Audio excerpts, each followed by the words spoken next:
All right, welcome back to the Trauma Therapist Podcast. My name is Guy McPherson.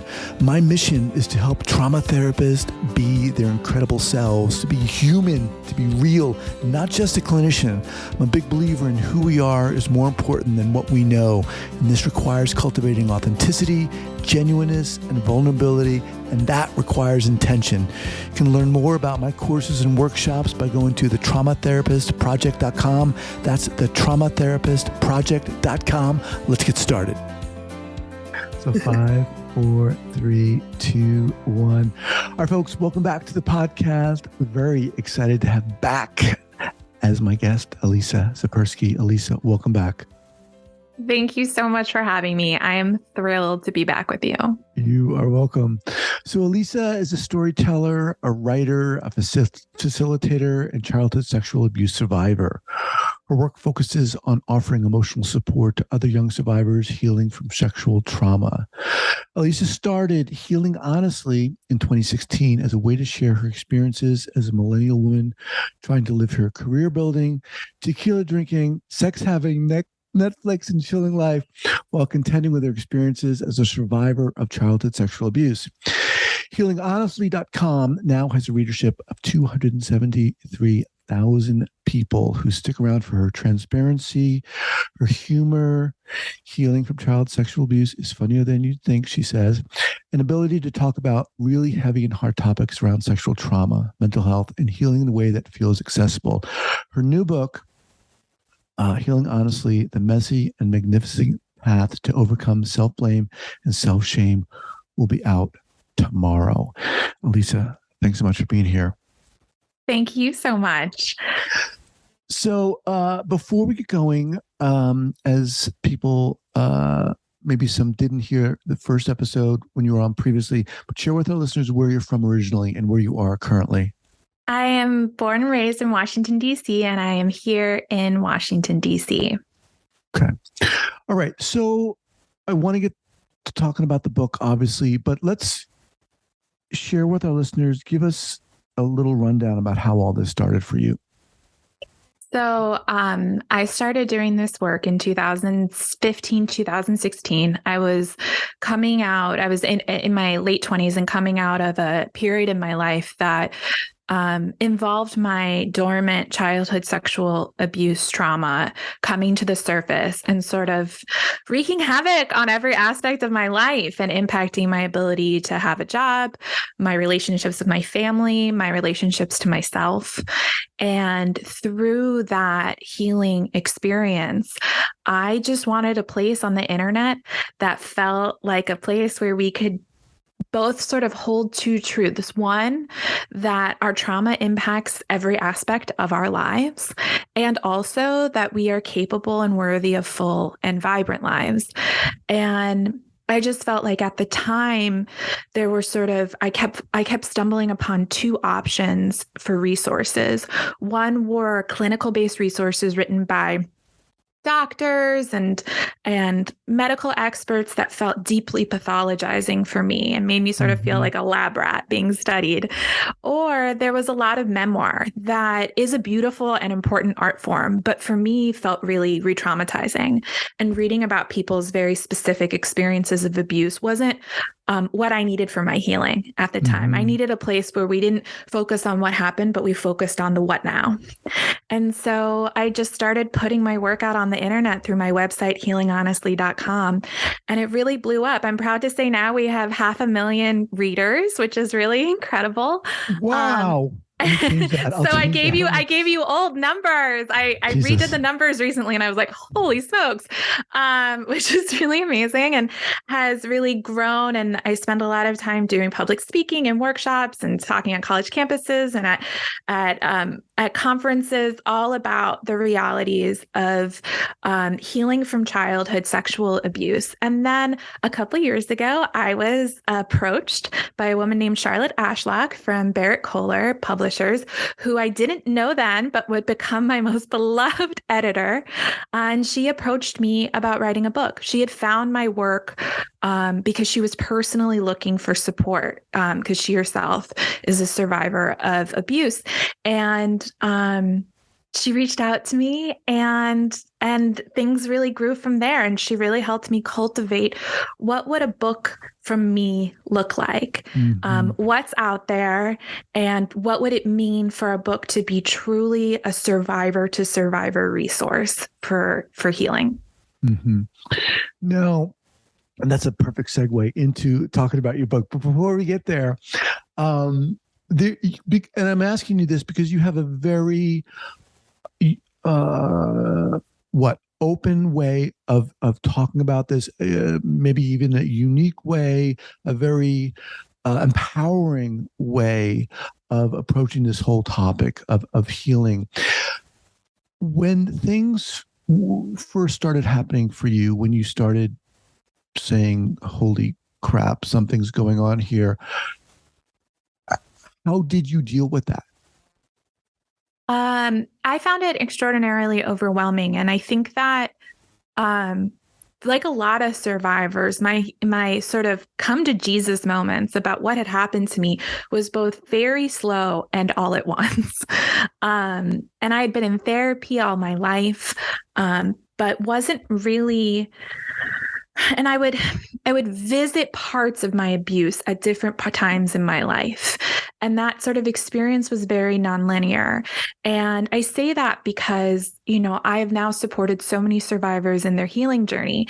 And sometimes it's something that we've always been aware of that happened to us. And sometimes I talk with survivors who are in their 60s or 70s who might have experienced a different trauma or something else has happened in their life that has triggered them. And they've been like, holy shit, this was actually, I've been holding this my whole life sort of unknowingly or unconsciously. And so for me, I had a therapist and I've had a bunch of therapists in my life who have been really, really supportive and wonderful and allowed me to sort of come to my own terms and realization of my abuse in my own time and allow for me to really direct myself when my brain was sort of ready to process what had happened to me. And the other part of it, which is absolutely critical and was totally the inspiration for me starting this work, was my very dear best friend, Kate Vandertyg. She and I met our first day of college. And I saw her and I was like, this is the coolest girl I've ever seen in my entire life. Her ringtone was Khalees's Bossy. And I was like, I need to be this woman's friend. And she says she felt the same way about me. Anyway, she, even in high school, had been volunteering at her local rape crisis center all through college, was advocating for survivors on campus, doing trainings about sexual assault prevention. After college, she has spent her entire career in the anti-violence space. So when I was coming to terms with my own abuse, my best friend was actually primed to be like a professional best friend to me. Mm-hmm. And all these years later, she'll say, like, it's not the same thing. Like being, as you know, as a therapist, like being trained to support somebody in a professional context versus when it's like one of the people you love the most are not one-to-one things. But she was my lifeline. And she taught me things like that. It was okay that I didn't remember my abuse clearly, that it was actually totally normal to feel blame for what happened to me and to feel guilt over things that weren't my fault. She normalized all of these things that otherwise would have kept me in silence and kept me away from receiving like resources and going after like healing support for myself. And she stood beside me in the darkest moments of my life and made sure I never felt alone. And I recognize that a lot of people don't have access to somebody who's quite that trauma informed, especially like in their early 20s. Right. So was she a survivor? She was not. She's just been a forever advocate and an extraordinary advocate. And really starting healing, honestly, was like, how do I replicate what she has given me to other people who might not have a bestie who like can tell you, it's okay. Like these things are normal. You're not fucking crazy, And she's remained sort of like a guiding light for me about like why I do what I do. Well, one of the things, so we're talking about the book here called Healing Honestly, The Messy and Magnificent Path to Overcoming Self-Blame and Self-Shame. That'll be out tomorrow again. And we'll have links for this on the show notes page here at the traumatherapistpodcast.com. One of the things that struck me and strike me about you is you throughout the book there, and within you, there's this whole tone of acceptance and allowance that feels very empowering for me, and that feels very important. Talk a little bit about that. For me, I think that in my own experiences and in my experiences of supporting so many other survivors in their healing journey, we are conditioned by the people around us and the world that we live in to believe that what we have gone through and the ways that we have survived and the ways that we have figured out how to heal and cope are things we should feel blame and shame over. And it's like damned if we do, damned if we don't. Survivors are set up to both feel blame about what happened to us and then feel shame over all the ways we've figured out how to live despite this happening to us. And I just think that it's so important. It's so critical to me that even though everybody's healing journey is different and what I need in my healing might be radically different than somebody else, we all have to live in this world steeped in rape culture that judges and shames us for what we've been through and how we endure. And we all, like, the kindest thing, I think, and the most important thing we can do as survivors in community with each other is to call bullshit on that. And to say, like, actually, each of us, like, are the experts in our own safety, do know what we need, can go at our own pace, whatever that means for us. And that there isn't this right way to survive. There isn't this one right way to heal. And you don't have to go like on a yoga retreat and start drinking green juices and like appropriating Eastern culture in order to like heal, this isn't some cute thing that happens on Instagram, it's your fucking life. And you're allowed to live it however you see is right and best for you. And so to me, my theory is not, while this book offers lots of practical guidance, like the key takeaway, one of the key takeaways I want for people is just to like realize that the judgment that is imposed upon us is like utter bullshit. And that we actually have a lot of the answers ourselves. We've just been conditioned by everyone around us to not be allowed to trust it. So when you say, and I love that, right? It's so easy to feel that there's a specific way to heal. I mean, God forbid you look at Instagram and everyone's, off in some retreat somewhere. Everything's beautiful, and you're like, I can't do that. But when you talk to people, what are they coming up against? Because you have a certain confidence in going through this. Was that always there for you? No, I don't think so. I think what has guided me, it's so funny. I started this website in 2016. I didn't realize I was my own audience. And that's really funny to me because it's like a fucking course I was my own audience. But, something that I allowed to guide me is just to go back to my 20s and think about what I needed to hear and offer that to people, and I think what has come with time and seeing so many people like respond really, really enthusiastically to what I put out in the world is like, oh, not everybody has to fuck with me and fuck with the way that I think about this stuff. Like, you don't have to be for everybody. You just have to be for the people who would most benefit from what you offer to the world, And so I think like getting feedback from people of being like, I actually really love that you put dumb GIFs in your Friday newsletter every week and that you always send like a stupid TikTok of a dog. Like I look forward to it every Friday. So people being like, I like that you make these jokes. Like it makes things feel much more approachable. I don't feel so like I'm holding my breath in anticipation of triggers, so I think my audience, my readership has really affirmed for me that like both whenever I have a hesitation of like, maybe I'll say this thing and maybe it'll be isolating, that then they respond immediately being like, oh my God, same. So that has been encouraging, but also that like my sort of style and my approach for the people it's right for, it's right for them. And that has, I think, given me a lot of confidence to approach healing with sort of my brand of like compassion and humor and at times levity and real talk. When you say, people, we have the answers, we are the experts. Specifically, what do you mean when you say that? What I mean is that I think that, especially for those of us who experienced childhood sexual abuse, that as I did and as I center in my work, while my work in my book is for anybody who has experienced abuse or sexual trauma, I really do center CSA. And with that, we often, as children, have a keen understanding, either consciously or not consciously, that something isn't right.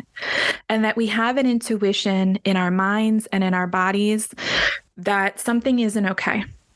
And we may have communicated that, maybe explicitly, maybe not explicitly, and have received a lifetime of information from the people who were most important to us, who we were conditioned to understand loved us the most and were there to protect us, and whose opinion was most important, that our intuition that something wrong was happening was not correct.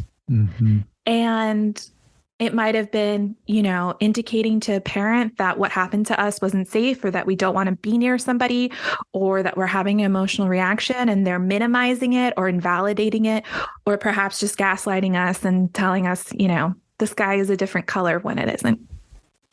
And with that, we then say, okay, so I guess everything that my mind and body is telling me that isn't okay is actually okay. And now I can't trust what my mind and body tell me anymore. And it goes even further. It goes from that to, okay, well, these bad feelings I feel in my mind and my body must be my fault, because all these adults are telling me like, this isn't it. This isn't real, or this doesn't matter, or this doesn't count, or you're not understanding your own reality. So then the only answer, especially as a child, is to turn inward and say, I'm the problem. And so I think it's so critical when we're healing. And I think it's certainly one of the hardest parts, and it's non-linear, and there's no endpoint. If there is, I haven't reached it, of being able to say like, oh, actually that intuition I had in my body, in my mind, was actually correct. The adults around me were incorrect. And I get to make decisions now as an adult based on those things. And that is like really radical for a lot of us, because we were completely conditioned to not trust ourselves at all. And so to me, as I said, like healing is so different for everybody. But in order for us to know what we need in our own healing journeys, we have to find ways to reconnect with that and give ourselves, the opportunity to trust ourselves. And so that's why the book is full of information, and it's full of stories, and it's full of even some laughs and all that. But it's also, I want the reading of the book to in and of itself be a practice in that, in it, as you'll say, I'll be like, you don't have to go read the next chapter right now. Do you want to go take a break? Do you want to go get some nosh? Do you want to take a nap? Do you want a margarita? Like, you don't have to keep going right now. You don't get a prize for going to the finish line. what do you want to do right now? Right. I appreciated that in your book. There's a very pronounced and wonderful, kind of amazing thread of humor and almost irreverence. And I think you do a really great task in balancing this crazy topic, heavy topic of trauma with some humor. How did that come about for you? Because it's kind of like a tightrope walk, right? It is. And I have received negative feedback in the past about it. I'll be honest with you. There is, and I don't mean to generalize that, but I can only tell you from the feedback I've received, it's consistently people of an older demographic, I think like 60 plus, who have written me. There's not a ton, but there have been some that they find that the humor that I use, contributes to survivors not being taken seriously. And I understand that where they're coming from is a place of hurt and pain, living in a world steeped in rape culture that tells us that the reason survivors don't get the validation and basic humanity that they deserve is because of the way survivors are presenting themselves. This mythic idea that there is some perfect survivor out there, and if we just present ourselves in a particular way with this respectability politics, and we don't curse, and we don't have sex, and we have sex, but not too much sex, but we don't seem too interested in sex, and we talk about our trauma, but we don't talk about our trauma, but we leave the past in the past, but just enough, and we have the right amount of evidence, but we don't harp on that evidence, but it's irrefutable evidence, and that kind of evidence doesn't exist, and this wild criteria of a completely impossible standard of the perfect victim, then survivors will be taken seriously. That's all it's taken. Just, since the existence of humanity, it's just that each of us have been slightly flawed. Like, who'd have thought it? No. And so I see that coming from a place of hurt that they have not been taken seriously. And I hear that because that is a problem, collectively and all across the world. But I think it's extraordinarily misguided to direct that at me.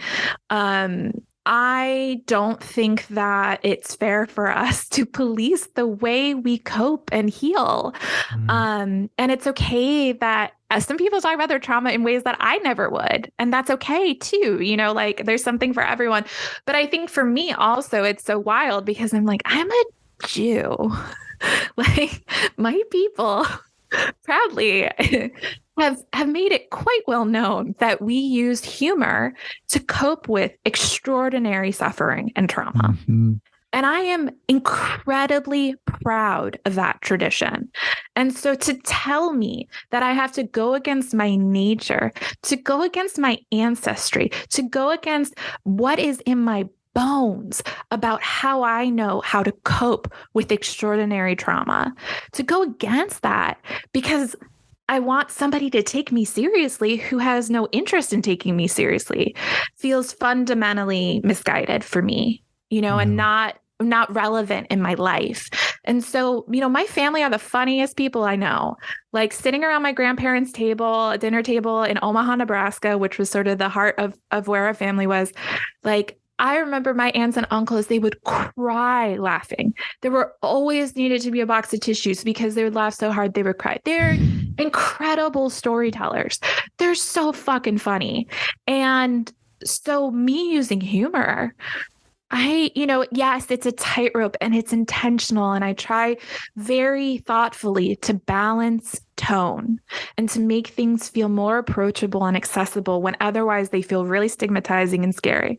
But also it's me giving myself permission to say, I get to show up as my whole self when I do this work. And I don't have to play some role of like this, the victim, the survivor who goes to the thriver. And now she's like, blah, blah, blah, and she speaks in platitudes and is an inspiration. It's like, no, I just get to be a human. And that's what sustains me through this work. I think that also comes through in the book. I mean, just the very use of humor, I think lays out a kind of welcome mat for people to be themselves, to understand that it's okay for them to be themselves, and that's a kind of a crucial part in the healing process. Taking a step back, what did you? And we kind of, I think, covered this, but I want to give you the opportunity to articulate it even more. So, what did you want the book to be a statement about? Well, first and foremost, I wanted the book to feel like a friend and to feel like the friend that I had that said, hey, I've been down this road. I'm here with you. You're not alone in this. And like, I'm going to also introduce you to some other amazing friends that have helped me along my way. And you can hear from them and you can learn from their wisdom and their experience too. I wanted this book to feel like community. And somebody who read an early copy of my book said the most wonderful thing. They said, this feels like the support group I always dreamed of and never had. And I want people, whether they feel like they want to disclose what happened to them to somebody or not, in the privacy of themselves, to feel the healing aspect of being in community with other survivors and feeling supported in a way that is full of boundaries, in a way that is full of consent, in a way that is full of content warnings, and get all the benefits of a support group without actually having to physically put themselves in a situation that they may not want to put themselves in for any good reason. So more important to me than even what it said was how it made people feel. I wanted people to feel that kind of friendship. And I wanted people to feel like it's actually okay for us to talk about our trauma in the same language and the same way we talk about any other aspect of our lives. Because so often we feel so fragmented and compartmentalized.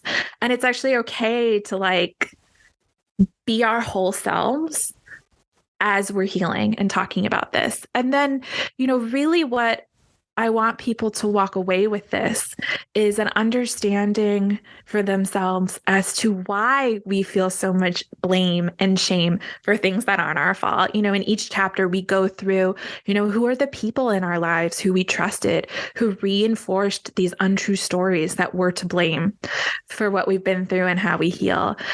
What are the institutions and the cultural norms that have led to this and contributed to this? And what are some practical strategies for us to turn the volume down on that shame and blame that we hear to no fault of our own, so that each of us can get in touch with that inner expert and hear that voice inside of us louder. And with that, we'll be able to actually know what we want, and not necessarily what we want in the big grand scheme of life, but what we want in terms of oh, this thing is really triggering for me. Maybe I'm not going to feel shame that I have this trigger, and I'm not going to blame myself for having this reaction. And instead, I'm going to be compassionate with myself and say, you know what? It's okay if I want to avoid this thing that's triggering right now. Doesn't mean I'll always feel that way, but the fact that I feel that way today is enough, and I don't need to feel bad about that. Right. Before we started recording, you mentioned that there were some challenges in actually writing the book. Many. So there were sort of personal challenges, and then there were structural challenges.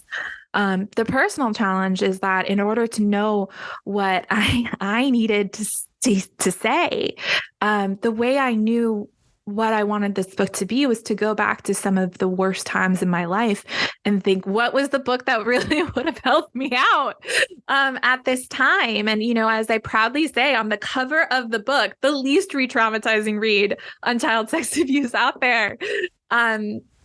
It was very triggering for me to write. And I kept waiting for it to get easier. I thought, oh, well, maybe this is just a difficult chapter for me, or maybe this is just a difficult month for me. And about halfway through, I remember going to my agent and my editor, who are both survivors, and saying, I don't think the easier time is coming. I think this is what it is.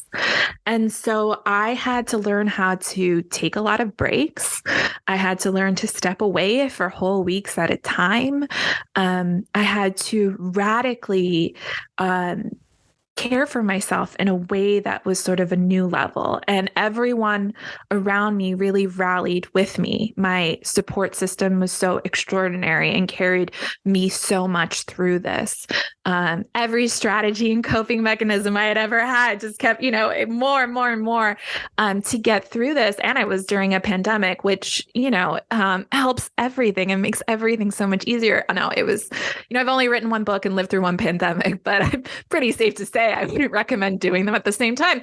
And then there was the structural challenges, which are really pronounced. As I said, my agent and my editor are both survivors, and we all come to this work with extraordinary personal investment as well as professional investment. And we just worked as hard as we could to try to create a new way of working that was trauma informed, whether it was advocating for more time for me so I could take more breaks, or advocating for me to have legal protections against abusers who might take legal action around me. There is just so much in the publishing world, just like the rest of society, that is really not set up to be trauma informed in the slightest, and certainly not set up to support survivors and their safety needs. And so I'm extraordinarily proud of this book. I'm perhaps even more proud of the way that we did it together as a team. This book just kept finding survivors sort of at every single step who stepped in and advocated like in extraordinary ways for it. And that's why it's here today. Well, speaking with Alisa Zipursky, the book again is called Healing Honestly, The Messy and Magnificent Path to Overcoming Self-Blame and Self-Shame. It's out tomorrow. So people are going to read this book and they are going to feel that embrace that you present to them and give them and welcome them with. How else do you help people? I mean, aside from all the stuff you do, I mean, do you have, you said you work with people in what context? Yeah. So a lot of my work lately has been doing a lot of public speaking. I love especially visiting college campuses and speaking with folks on campus, whether it's survivors or the people who love them or students just trying to learn about, we spend a lot of time sort of debunking the myths about being a sexual violence survivor. And I love it also because I don't know if anybody has experienced a college student complimenting their outfit, but it's the best feeling in the world. And that's my drug of choice. So I like going on the college campuses wearing cool clothes and then them telling me that. It's like my Tinkerbell moment. Anyway, so doing that and at conferences as well, and sort of bringing this work out into the world in that way. And then I do also keep up with my readership every Friday. I put out a newsletter that is equal parts stuff about trauma and stuff about life. Like every week, I include a TV recommendation that includes content warnings for sexual violence, because guess what? Survivors want to watch Netflix and chill too, but sometimes we need some info. Or like I said, like a dumb photo of my dog. And I've received emails from survivors being like, you know what? I don't even read the first half of the newsletter where you talk about real stuff. I just go to the fun stuff. And that's funny. You know what? That's great, because that's the whole fucking point. Like, did it give you some joy today? Like, that's healing too. And then I also offer some on-demand as well as in-person, virtual in-person coaching, specifically like for childhood sexual abuse survivors. But right now, it's really about doing whatever I can to help get this book out into the world, and get it into the hands of the people who most need it, survivors and the people who love us, and the people who treat us and the people who care about us. The last time there was a book, a survivor to survivor book about healing from childhood sexual abuse, was The Courage to Heal. And that was written in 1988. And I can tell you right now, that was 35 years ago, because it was the year I was born. And so it's really important that we get the word out about this book because there are millions of us out there, and we deserve so many resources, and we deserve to hear from each other and have that survivor to survivor community and love as well. As we kind of wind down here, I want to hear what your thoughts are on the cultural shift that's happened within the recognition of trauma. I mean, a lot, with the Me Too movement, lots happened. Where do you see things going? I mean, how do you interpret this wider recognition of trauma? I interpret it carefully, I think is the answer. On any given day, I feel radically different about how optimistic I do and don't feel about things. I have so much tremendous love and respect and admiration for Tarana Burke and the Me Too movement that she has built. Also, I know survivors have been screaming at the top of their lungs about what has happened to them and what they need since the dawn of time. And so to me, I think that I will continue to be heartened to see people who aren't survivors speaking up, who creating change, actually challenging systems of oppression. Because survivors, we've been out here. We've been doing this work. We started it before Me Too. We started it before the last 100 years. We have been here talking about this. Mm-hmm. And it's really going to take everyone else, especially people in positions of power, to actually shift power dynamics. And, something I'm extraordinarily mindful of in this exact moment in particular is that transphobia is a leading indicator of cause for childhood sexual abuse.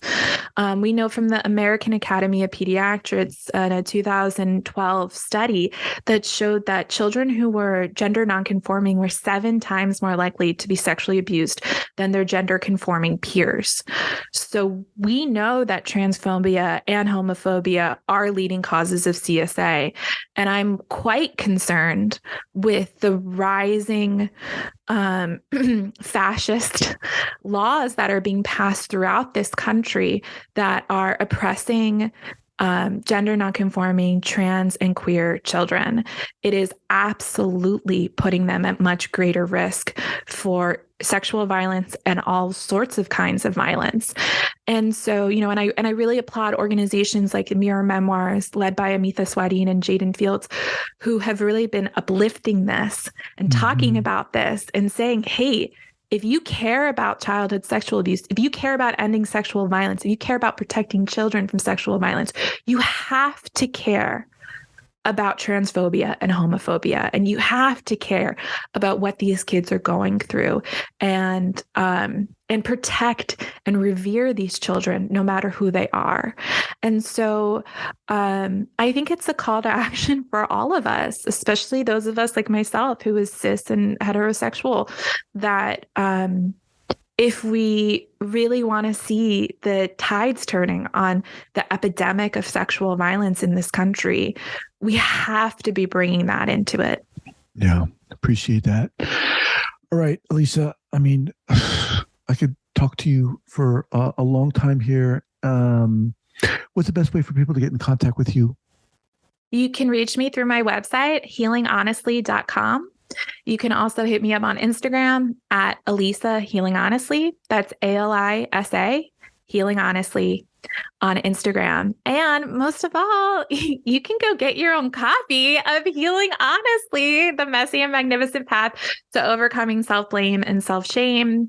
As I proudly say, the least re-traumatizing read on CSA, written by a survivor for survivors. Awesome. Again, we'll have that linked up here at the show notes page at the traumatherapistpodcast.com. Alisa, thank you so much. You are not just a breath of fresh air, you're an amazing wind. You're a storm of amazingness. Seriously, you're so friggin' inspiring. You are. Thank you, and thank you for being such an incredible supporter of my work all these years. I appreciate that. All right, we'll be in touch. Take care. Thank you. Bye-bye.